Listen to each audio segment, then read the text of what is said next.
to another video. My name is Heather, and as always, I'm reading with a vengeance, and I hope you are too. Today, I am bringing to you the reviews of the books that I picked from the 7 booktubers that I got recommendations from. So if you are new to my channel, very warm welcome to you. And if you're a returning viewer, thank you so much for coming back and nice to see you again. I hope everybody's doing very well. If you are new and you don't know what I'm talking about, you can check out this video where I kind of peruse the favorites or top recommendations of horror books by other mostly horror booktubers. Between those 7 booktubers that I selected or that I watch on the semi-regular, I came up with a list of 70-ish books. From those 70 books, I narrowed it down to, as far as the books that I was going to read for spooky season, I narrowed it down by, of course, Xing off all the books that I already read. Then I took out the books that were over 400 pages because I wanted to get through as many books as I could in a short period of time to include it in this video. I think I took out all the collections of short stories because I just wanted to read novels, and I don't really do well with short stories unless you're Stephen King. So I took those out just to keep it simple too. So after making those restrictions and limitations, I came up with a list of about 40 books. And of course, there was no way I was gonna read 40 books, but I chose books that I really wanted to read and that I can get my hands on. I was able to get through 8 books, and I'm really happy with the ones that I read. I really wanted to read more. Of course, we always want to read more. I had my hands on several other books that were at my local library, and I just couldn't get to them. But the good news is I read at least one book that was recommended by each of the booktubers that I talked about in my previous video. So what follows is a review of the books that I picked, and I mention which of the booktubers recommended each book. Some of the books were recommended by more than one booktuber, so they will be mentioned later on in the video. What I also wanted to do was I kind of thought about making this vlog style, but I just don't do well with vlogging. So each of the book is reviewed after I finish the book. However, I did go on a couple of ghost tours. I don't know if you know, but I happen to live in the area of Savannah, Georgia, and Savannah is known to be one of the most, if not the most haunted town in the United States. And so I went on a couple of ghost tours, and I share some video of that. I wish I had better footage, but you get to see the beauty of downtown Savannah and some haunted spots. So I hope you enjoy that. I'm still somewhat reading for spooky season as I record this particular portion of the video. It is October 8th. I plan on reading a little bit more horror. Who's to say? But I can tell you what I'm currently reading is The Between by Tananarive Due. So I won't be talking about this book in this video, but I am currently reading this, and I'm also listening to One of Us by Dan Shawn. Reviews of these 2 books will be in a future video. Also, you'll be seeing the reviews of each of the books that I read in the order that I read them. And I can already say, I don't know, this worked out perfectly, but the very last one I talk about ended up being my favorite of all the books that I was able to read for this video. So without further ado, following are my thoughts on the books that I read by some of BookTube's wonderful horror booktubers.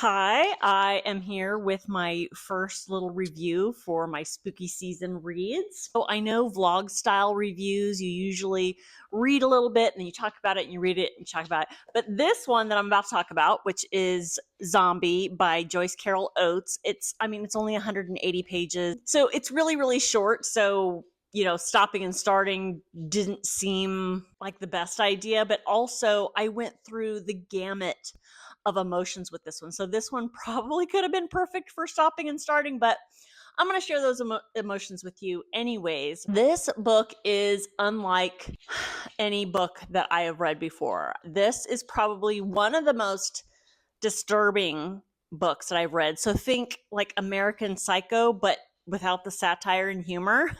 This is told in first person, and you're inside the head of a twisted sexual predator. He was actually modeled by the author after the infamous serial killer Jeffrey Dahmer. And excuse me while I tend to Jake. So you are actually in this guy's head. And what his goal is he wants to, as per the title, he wants to find the perfect victim and turn him into a zombie that will make him an ideal sex slave. And the way he wants to do this is to perform a lobotomy on his victims. When I first started reading it and just you're in his head and you're experiencing all the things that he's thinking about and why he's thinking about it and how much pleasure certain things give him that give the rest of us just the heebie-jeebies. It's so short, you should be able to read it in one sitting, but I needed a break from it multiple times, and it's less than 200 pages. It's that disturbing. I thought I was going to hate this book, and there is a part of me that does hate this book because of how gross it is.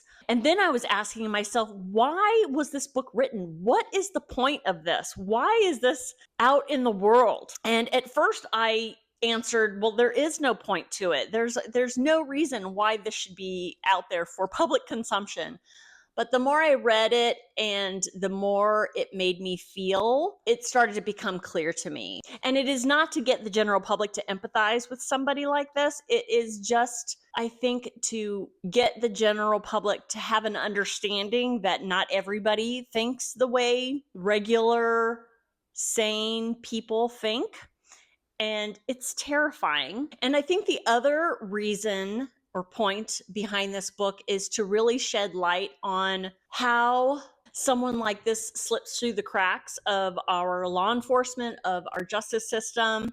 And then you get into the fact that, and just a little bit about Jeffrey Dahmer, he chose his victims solely by their invisibility in society. He chose young boys who were either African American, Indian, Asian, people of color. Some of them didn't speak English as a first language, if at all. Some of them had mental disabilities.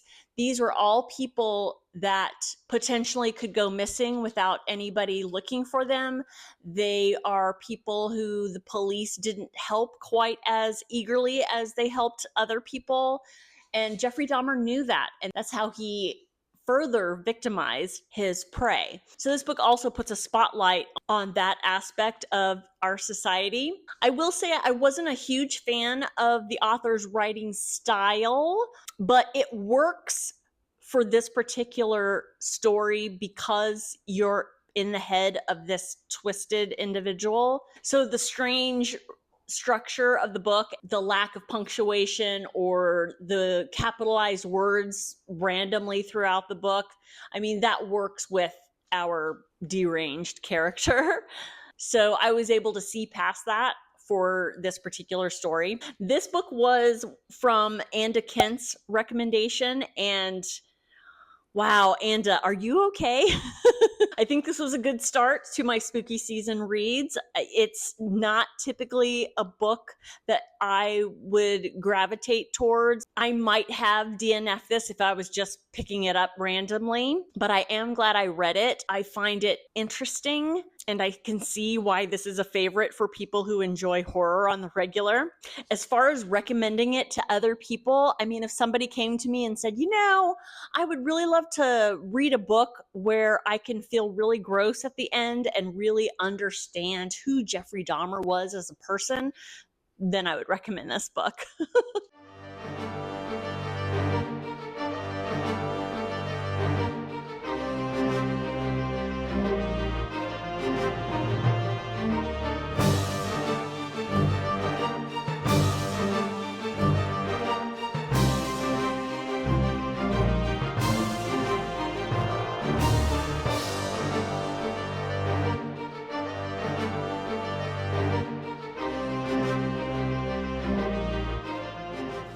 Okay, next up on my horror journey was Octavia E. Butler's Fledgling.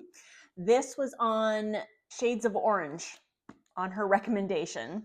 The one thing I can say about this book from the get-go is the writing is flawless. I mean, I've only read Kindred, and it was fabulous. Absolutely loved it. What's interesting is there's an introduction by Nisi Shawl, who is a friend of Miss Butler's. And in the introduction, she says, I love Fledgling the most of all of Octavia's novels. If you only know Kindred and the Parable novels, Fledgling takes you along a different road. And that it does. So, nutshell synopsis, we are following Shori. She is what is referred to in this book as an Aina. Aina is basically what they call vampires in this book. It is a separate species from humans. But in the beginning of this book, Shori does not know that she is Aina. She doesn't know anything. She wakes up with amnesia and severe injuries, and she's in this cave, and she goes through a number of days of healing, and she has no recollection of who she is, what she is, where she came from, how everything that's happened to her happened, who her family is, where she is, nothing. She remembers absolutely nothing. Once she's healed, she realizes that the community she's in has been burned to the ground and everybody in that community was murdered. She starts walking along, really not knowing where she's going, and she is picked up by a motorist. His name is Wright. He's a young 20-something male, and he is immediately concerned because Shori, her physical body is that of like an 11, 12-year-old girl. And he's concerned about this little girl out by herself in the middle of the night. So he picks her up and wants to take her to the police or wants to help her. He discovers what she is. She discovers what she is. And he becomes kind of her companion. They call it a symbiont, I think it is. A symbiont, is that what it is? Yeah, a symbiont. And what a symbiont is a human that has been kind of taken in by a vampire and kind of possesses them, but totally voluntarily, and they have a kind of a kinship, a relationship. They give each other pleasure, they give each other security, they keep each other safe. It is a give and take relationship. The Aina, or vampires, require symbionts to survive. And a symbiont, once it becomes a symbiont, needs their particular vampire to survive. So anyways, Wright is the name of this man who helps Shori and becomes her symbiont. And then they together go on this journey to try to figure out what has happened to her family, her community, and why. The story goes from there. I enjoyed this story. I thought it was a unique take on a vampire story. This is definitely an allegory for the history of race relations between whites and people of color, specifically Black people, and the history of slavery and wiping out families and wanting to erase their history. The problem that I wouldn't say it's a problem that I had, but it was a little off-putting. And that is, like I said, Shori is in the body of like 11 or 12-year-old girl, but she, in her mind, is a 53-year-old woman. And being a 53-year-old woman, she behaves like an adult woman and does things that adult women do sexually. And that wasn't so hard to deal with. If in her mind she's an adult, then okay, she knows what she wants and she goes after it. My problem is that Wright, her symbiont, is a 23-year-old man, and he desires her as a physically 11-year-old girl, and they consummate their relationship. Now, one of the ways that I think most readers can get past it is the fact that Shori is an adult in her mind. She's not getting taken advantage of.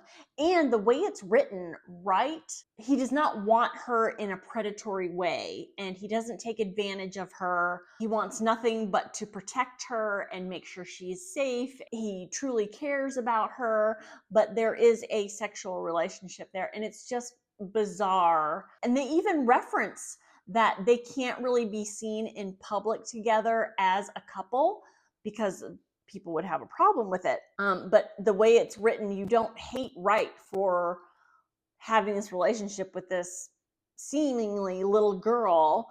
It's just a little strange. It's a strange authorial decision. So yeah, there was that. And then the only, I guess, complaint I would have about this is it's not a scary story. It's not. And I don't even think it was meant to be a scary story. I don't understand why this is categorized as horror, other than the fact that your main characters are vampires. The things that it deals with is not your typical vampire things like killing people to survive. In fact, it's quite the opposite. Ainas take pride in the fact that they are not, murderers willy-nilly. They take blood from people, but then they heal them and they make them forget that the incident ever happened. So really, I wouldn't even classify this as a horror, but I am glad I read it. I really enjoyed it. The pacing was a little off. Like, it starts off with a bang because immediately you're wondering what happened to Shori and why. But the pacing, it got a little bit slow in the middle. It's a little bit overly descriptive as far as world building. There's a lot of world building. Get the reader to understand who Aina are, what they do, their rules and regulations, and how they live, and their relationship with the symbionts and how that works. And so there's a lot of that. So the pacing was a little bit off in the middle, but the very beginning and the very end, the pacing picked up a bit. And I enjoyed the story, and I enjoyed what Octavia Butler did with this. Definitely not scary, but I am glad I read it. And thank you. I believe Rachel is your name from Shades of Orange. Thank you so much for the recommendation.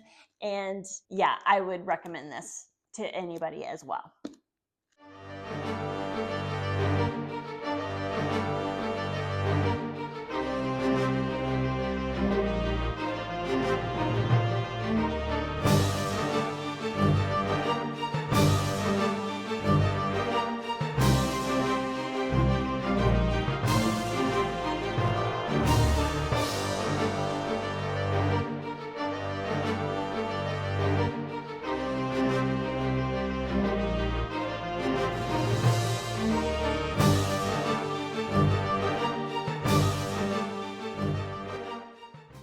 Hi, everybody. I am back. I am back to talk to you about Something Wicked This Way Comes by Ray Bradbury. I had a hard time getting into this one. I'm sure it was a combination of it being written in 1962, if not earlier, and Ray Bradbury's writing style.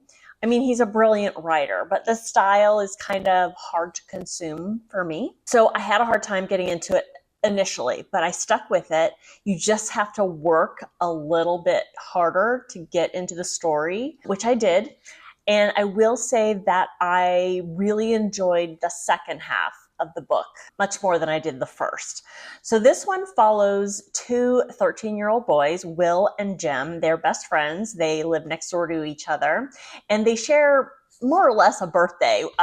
Jim was born a couple minutes after midnight of Halloween, and Will was born a couple minutes before midnight, and they celebrate it together. Of course they do. And a week before their birthday, they hear that a carnival is coming to town. And as they are engaging with the town folk, everybody's kind of saying there's something in the air, there's something coming. It's this carnival. Everybody is pretty excited, specifically Jim and Will. But Will's dad, Charles, has a bad feeling about this carnival. And Will's dad is the town library janitor. He's kind of an unhappy man. He is older. He's like in his mid 50s. And, Will is a 13-year-old boy, and Charles has always felt that he is too old to be a proper dad to Will.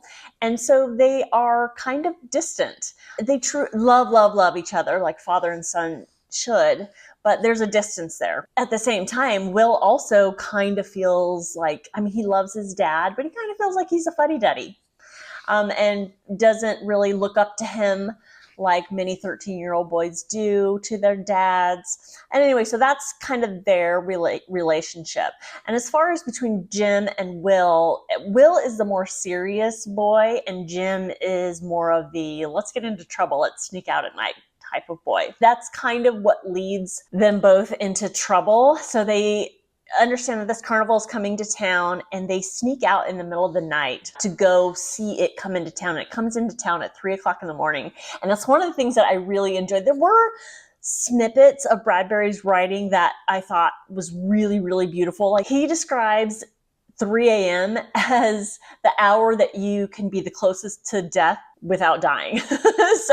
And I thought that was really, really creepy, but eerily beautiful as well. So anyways, they sneak out, they see this carnival comes to town, and they get the attention of the guy who runs the carnival, and that is Mr. Dark. And he is the sinister being who basically feeds off of everybody else's desires. He gives them their wish of what they want, but in return, he basically steals their soul or their life or their youth, or their sight or something. Jim is very, very entranced by everything about the carnival, whereas Will starts to develop more of a suspicion like his dad. The story goes from there. The things that I liked about this book, I would say I liked the short chapters. And like I said, there were snippets of his writing that either were really beautiful and touching or really, really creepy and scary. There were some moments in, like I said, the second half where Mr. Dark visits Charles at the library in the middle of the night because Charles works, I guess, the night shift.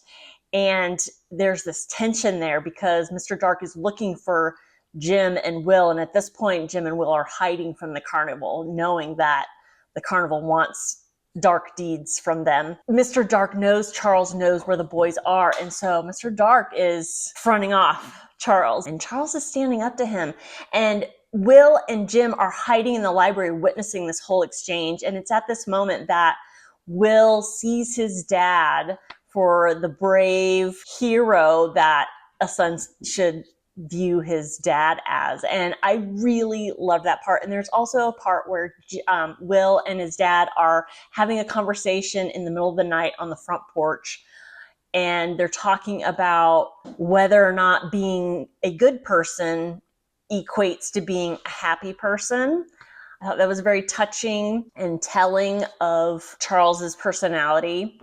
I just had some hard times, like initially in the first part of the book when they're describing things, and then just the overly, I think, descriptive way and the language that Bradbury uses to describe. I just, for me, had a hard time kind of sifting through that to get to what was actually happening on the page. And once I did, though, it was properly scary and creepy. So I am glad I read this book.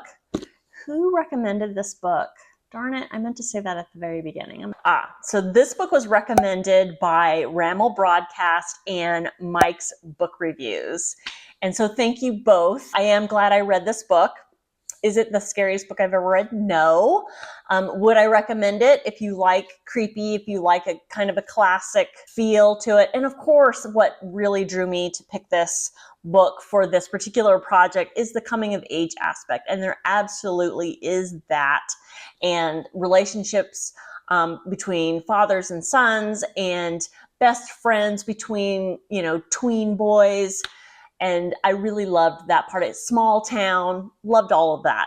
So that whole vibe was straight up my street. Yeah, on to the next one.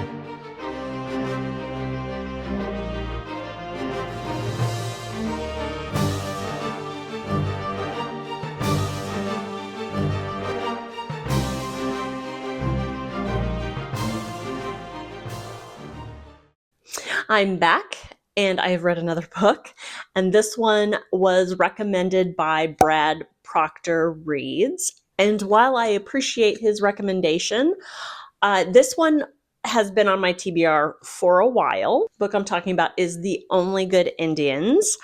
I read I Was a Teenage Slasher by this author. It's the only other book that I've read by this author. And I had a hard time with it because of Jones' writing style. And he typically, if not always, writes with Native American indigenous peoples as main characters. And this one's no different. My point is, though, that he writes in the vernacular and refers to the culture and folklore and all of that. And it's very entertaining and interesting, educational. But the problem I have with his writing is his writing style combined with the Native American vernacular.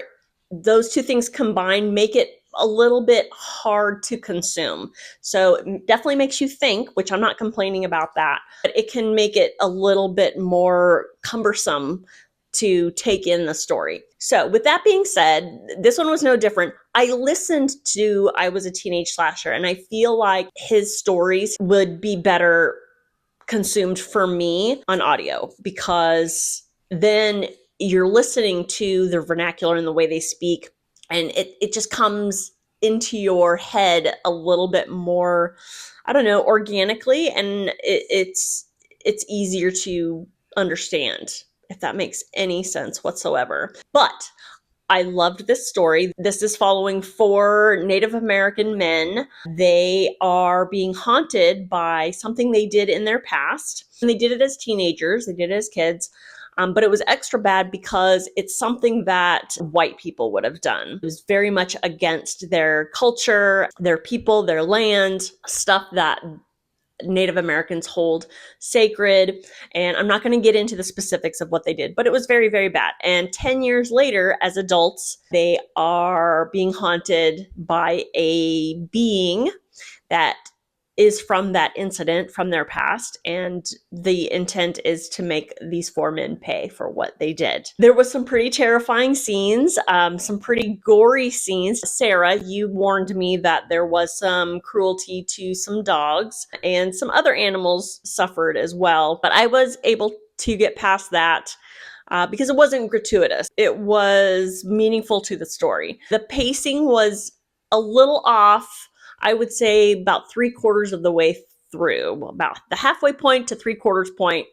I had a hard time picking it up and getting back into the story. I loved the way it ended.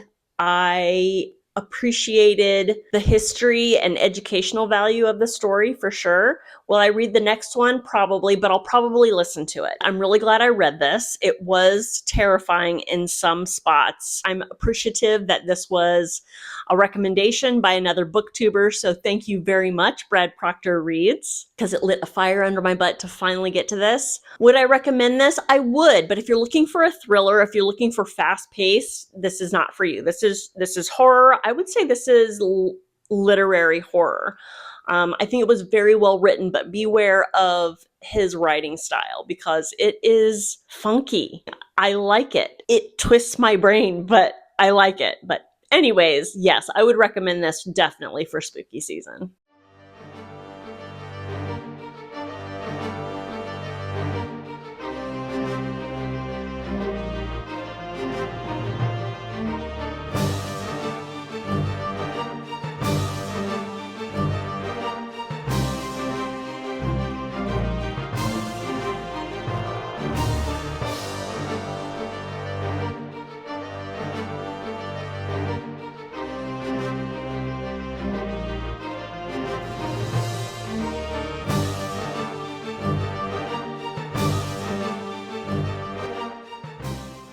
Hello, another reading update for you. The next book I want to talk to you about that I just finished this morning is The Silent Companions by Laura Purcell. This one was recommended highly by Sinead Hanna and Peyton over at Book in Hand. This is a little outside of my wheelhouse as far as reading horror. This is a gothic horror, and if you are unfamiliar, I mean, I'm sure we pass around gothic horror a lot. We hear about it a lot, but I really kind of had to look it up to get specific so that I was informed enough to share with you if you don't know exactly what gothic means. So Gothic is literary genre that is characterized by a blend of fear and mystery, exploring themes of death, decay, the supernatural, things like that. There's really just a couple of key elements. Usually the setting is like a haunting type setting, not haunted specifically, but haunting setting.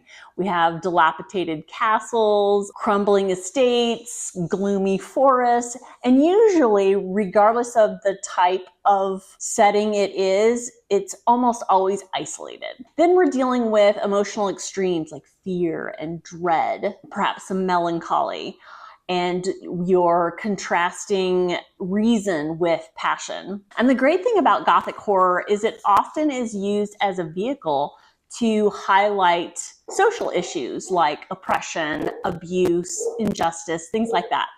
So The Silent Companions definitely meets a lot of those elements. It definitely is a Gothic horror, and I really enjoyed it. It's got a couple of timelines, but two specific timelines. We have the late 1800s, and we have the mid 1600s. And we have like a third timeline because it's the late 1800s, but like a year apart. So we open up with our main character, Elsie. She's in a hospital. She's in an asylum, actually, but she does have injuries from a burning house. And she's communicating. I say communicating because she's lost her memory of what happened to her. And she lost the ability to speak. And so she's like writing things down. So she's communicating with this doctor, trying to get at the bottom of what happened because she's also being accused of murder. And then the majority of the book takes place a year prior to where all these events lead up to Elsie being in this hospital. Elsie is grieving the loss of her husband, Rupert, who has died recently, and she is traveling to his country estate that she had never been to before. And she's going there to kind of grieve and come to terms with everything that's happened.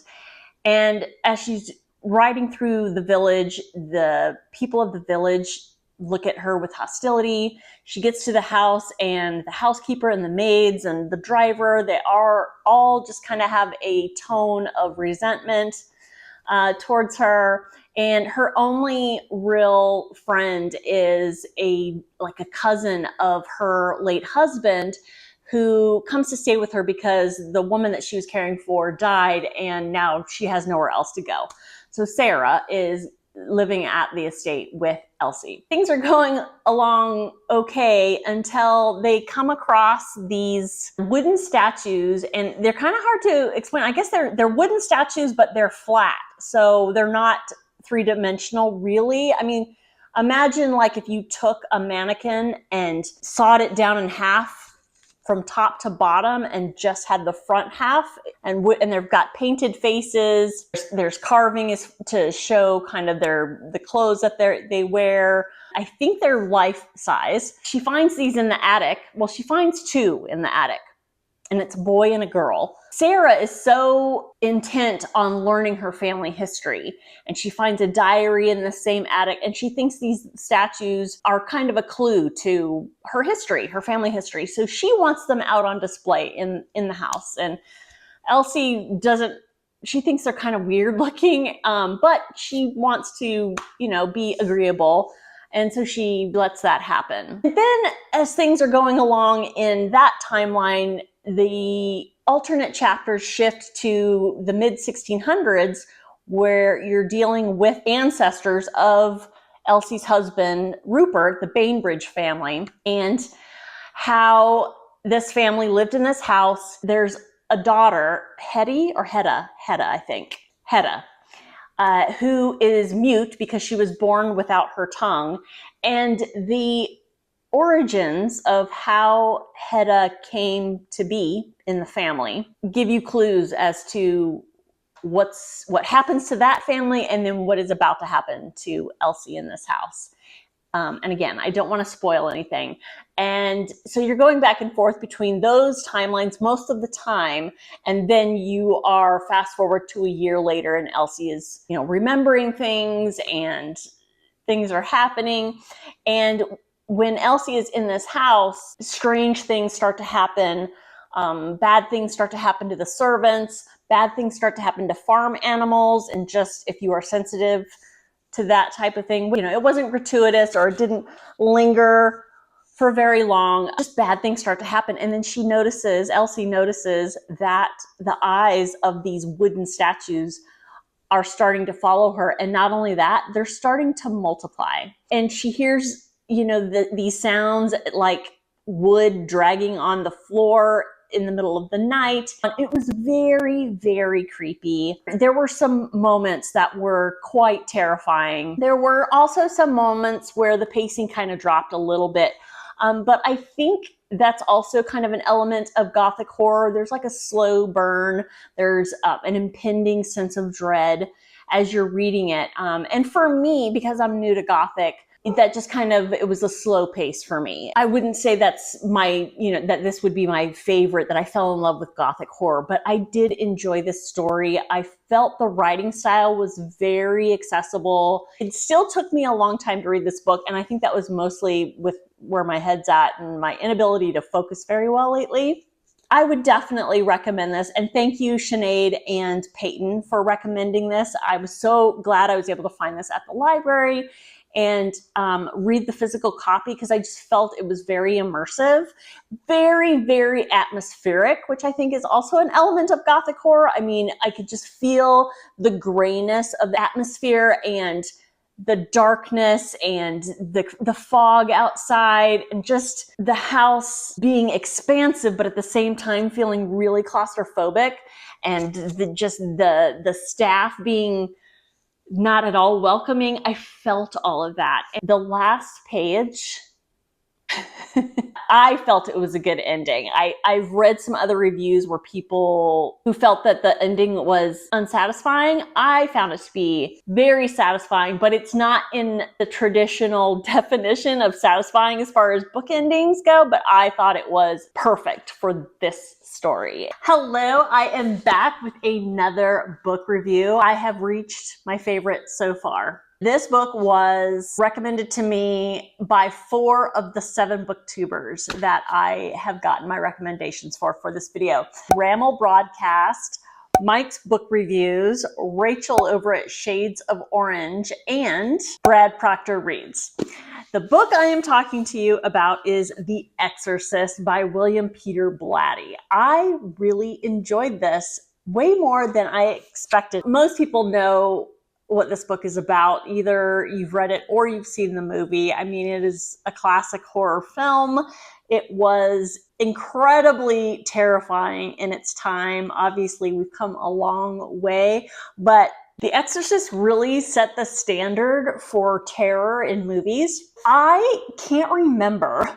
I don't think I've actually watched The Exorcist in its entirety. I feel like if I have, I've forgotten a lot about it. It's really kind of strange when you read a book a long time after you've seen the movie. So the movie originally came out, I want to say, in 1971, I think.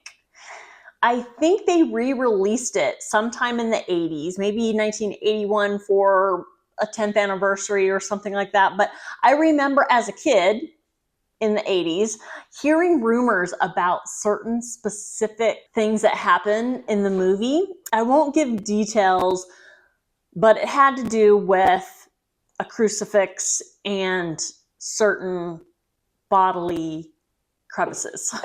And I remember thinking as a kid, there's no way they put that in a movie. There's no way. I think it might have been referenced, but it wasn't on the screen. However, it's definitely in the book. And when I read it, I was just like, oh my God. Okay, so this follows a young woman. She's an actress and she is a single mother. She's divorced. She is a successful actress and she is in Washington, D.C. filming a movie. And she's living in this big, beautiful, like brownstone type house. She is living with her, I want to say 12-year-old daughter, 12 or very close to it. She's living there with her 12-year-old daughter, Reagan. But she's also living with her personal assistant, who also works kind of as a tutor for Reagan, personal assistant Sharon. And then also living in the house are a older married couple, and I believe they're both Swedish. And one is like the cook and housekeeper, and the man is kind of like the handyman. And then a frequent visitor is the mother's, what is the mother's name? Oh my God, why don't I remember names? Chris. Chris's director, Burke Dennings, who is this eccentric, alcoholic, loud man who drops by unannounced frequently. Chris, she tolerates him because basically he's her boss. Anyway, so that's kind of the setting. And out of nowhere, Reagan starts exhibiting unusual behavior, and it gets progressively worse. And Chris is taking her to doctors, and the doctors are saying she needs to see a psychiatrist. It progresses and progresses and progresses. And Chris is at the end of her rope, and it gets to the point where Reagan is strapped to her bed in her bedroom. And finally, she is seeking out the help of the Catholic Church, specifically priests, to do an exorcism. And they go in a lot about how the church doesn't do exorcism anymore. They haven't done it for a number of centuries. They would do exorcisms because they didn't know what schizophrenia was or multiple personality disorder was or anything like that. And so that's when they would do exorcisms, and they just don't do them anymore because most of the time it is some kind of mental disorder. And so they go into a lot of that. But that is basically the story. And there are some terrifying scenes in here. Specifically, there's a scene where Sharon and Chris are talking in the study, and as far as they know, Reagan is upstairs in her bed sleeping. Chris is sitting on the couch, and Sharon is kind of by the doorway at the bottom of the stairs. And then all of a sudden, you read that Chris sees something behind Sharon and is just terrified by it. And and what it is it's Reagan bent over backwards and kind of crawling like a spider, like in a back bend, and crawling up against Sharon and like licks her ankle. And evidently that scene was filmed for the movie, but at the time they cut it because it was just too terrifying a scene. But they put it back in the movie for like the re-release for the DVD or something like that. So I would love to see that scene because it was so creepy and scary, and I just have this visual in my head. And that's the cool thing about this book too, is I found it to be very cinematic, especially for the time that it was written. Maybe it was because I've seen parts of the movie and my brain kind of expounded on what I already had envisioned from the movie. But as I read this book, I could see the streets of Washington, D.C. I could see the house that she lived in. So I really enjoyed that. I had a friend who read this and said that it was very dense. I didn't find that. I found that there was a lot of dialogue and interesting dialogue too. She did also say that it was of its time, and that I absolutely agree with. It is of its time as far as how they spoke to each other, but I wasn't really bothered with that. Again, I was very much in the story, so I was very much in the early 70s, maybe even late 60s, I can't remember. I felt like I was transported back in time to that time where they talked to each other about that. What I found the most enjoyable of this book, other than being properly terrified and that is exactly what I was looking for, the dialogue between the demon inside of Reagan and the priest. Hilarious. I mean, I understand that there were some moments of humor in the movie for levity. It's absolutely in the book as well. There were moments that I laughed out loud. And as an example, the first time the priest meets the demon, Regan is strapped to her bed. She can't get out. And the demon is trying to convince the priest to undo the straps. And the demon is trying to make a deal with him and says something. I think he offers something. I can't remember what it was, but he's like, if you just undo these straps, I will do XYZ for you. And, facetiously, the priest says, very tempting. And the demon comes back with, my forte. And I just thought, that just tickled me. I thought all of their conversations are like that. He's very mocking. I mean, he's also very vile and disgusting, and he says some really horrible things, but his sarcasm was on point. The one thing that I found unbelievable, I mean, there's a lot of things I could have found unbelievable, but the possession by a demon of a child was not one of them. The thing that I found most unbelievable is that Sharon, the personal assistant, and the housekeeper and the handyman couple, they witnessed all the bizarre, terrifying, horrible shenanigans going on, and they never left. Like, if I was the assistant, boom, out, gone, peace, good luck, bye-bye, okay? I can kind of understand the couple because that's, they live there, that's their bread and butter, kind of understand, but no. They stuck around through this whole thing. No. So anyways, I really enjoyed this book so far. This is my favorite of the books I've read so far for this little project that I'm doing. Thank you so much for the folks that recommended it.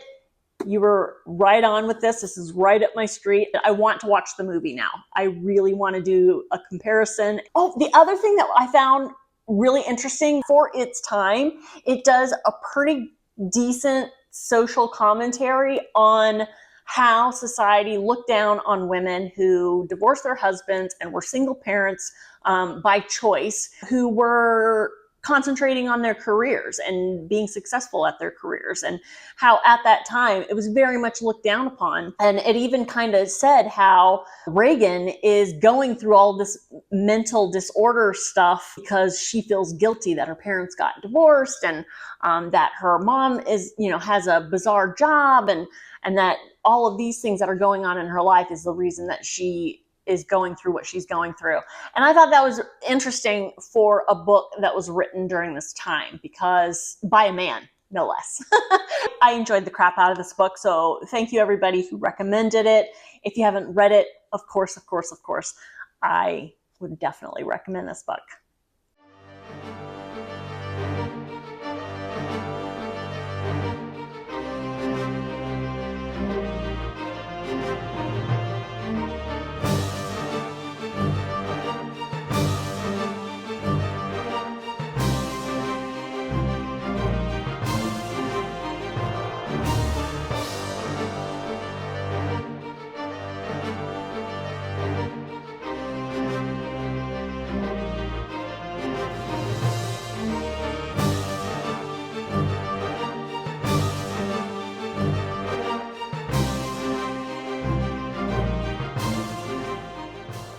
Finally, the last book that I read, recommended by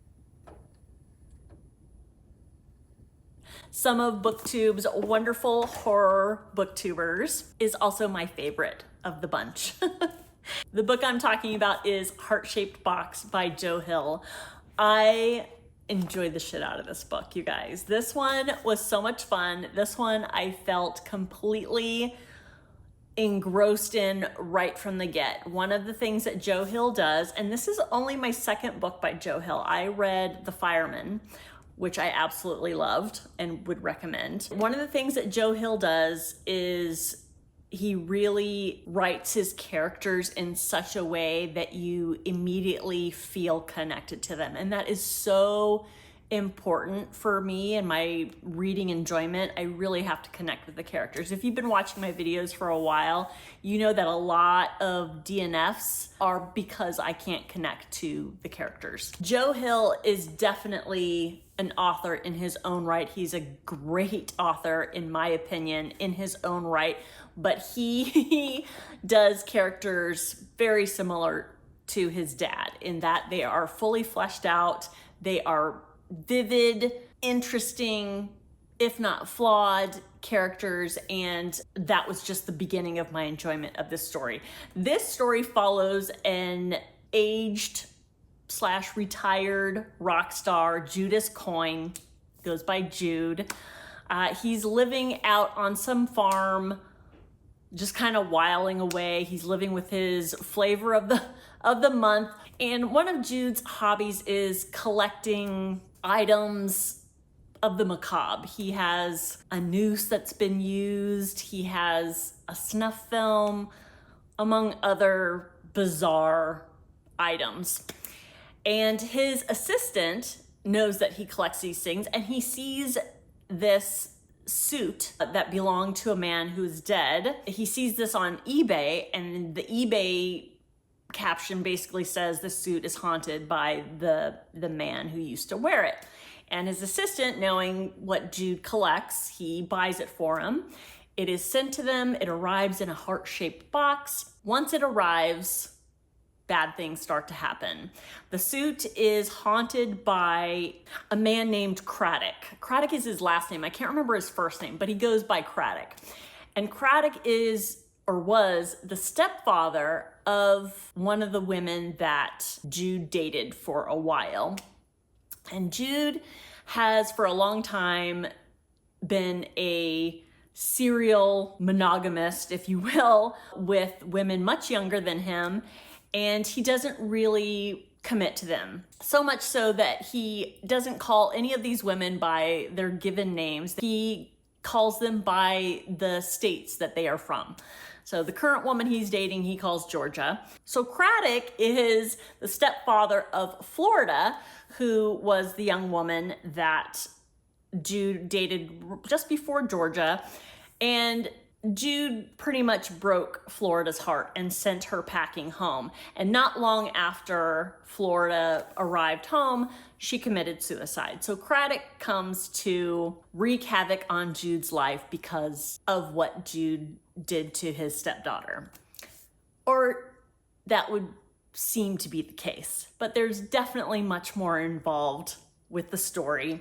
And so Jude and Georgia are fighting this ghost that shows up, and bad things start to happen, and they hit the road to try to go find a way to get rid of this ghost. And that's all I'll say about this story, but I had such a good time with this book, and there were some creepy scenes in it, and just probably one of the best ghost stories I've ever read. You're also dealing with, people who have a traumatic past. Jude had a very complicated, rough childhood. His dad was abusive. His mom was neglectful. And there is certainly more to the story of behind Craddock's vindictiveness. I did forget to mention, this book was recommended by Mike's Book Reviews. So thank you so much, Mike, for recommending this book. It had already been on my TBR, but your recommendation lit a fire in me to read it, and I'm so glad I did. I highly recommend this if you like a good ghost story. Yeah, out of all of the books, 8, I believe, that I read for this video, this one was my favorite. This was a fantastic read. So that's it for this video. I hope you found some books to add to your Spooky Reads TBR. I am still reading for spooky season because we are still pretty early in October, although I've pretty much had my fill of dark reads. However, my husband and I went shopping the other day, went book shopping because he needed a new book. Lord knows I don't need any more books, but I was able to get my hands on a couple of books that I wanted to read, one of which was on this list that was recommended, I believe by, Sinead had recommended this one, and I still want to read it really, really badly, and that is Hex by Thomas Oldhovelt. So I was able to get my hands on this one. Just couldn't read it in time for this video.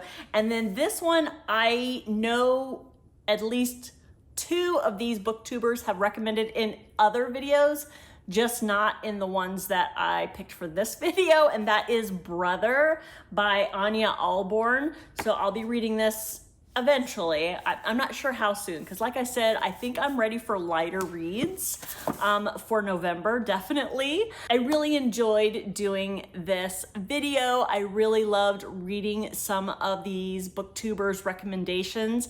Thank you all to the booktubers that I selected for this video. You guys are fantastic. I love watching your videos, and your recommendations didn't let me down. So thank you for that. What all have you been reading for spooky season? I would love to get your recommendations. Please let me know down in the doodly-doo, or just say hi, or maybe put a ghost emoji just to say hello.